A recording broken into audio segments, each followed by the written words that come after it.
আমার বউ এখনো কি দিয়ে আমি পুরে বাঁচাম।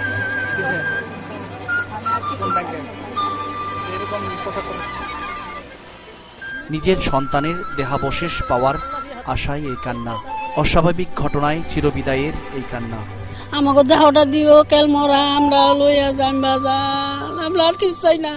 আমার সন্তানের গিরান আছে, গিরান। এই কান্নায় আর ফিরবে না বুকের মানিক। আমি বুকে জড়াই নিব, ওই আড্ডি আমি জড়াই নিব। এই যাত্রা অনাদি, অনন্তকালের অনিবার্য পরিণতি। এমন ভাবে মৃত্যুকে প্রত্যক্ষ করা কারো কাম্য নয় এমন অস্বাভাবিক মৃত্যুরও।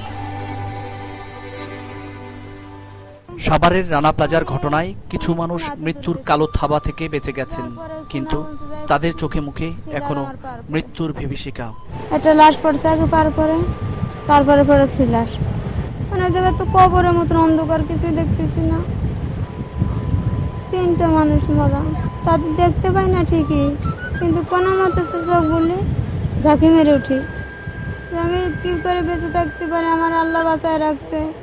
এখনো পাশে হাঁটলে তারা আঁতকে ওঠেন, ভাবেন এই বুঝি আরেকবার ভবনটি ধসে পড়ল। আমি বলছি যে আমার হাতের দরকার নাই, আমার জীবন বাঁচা। এখানে তো হাঁটলে ভয় করে, মনে হয় যে সব বাইকে পড়তেছে।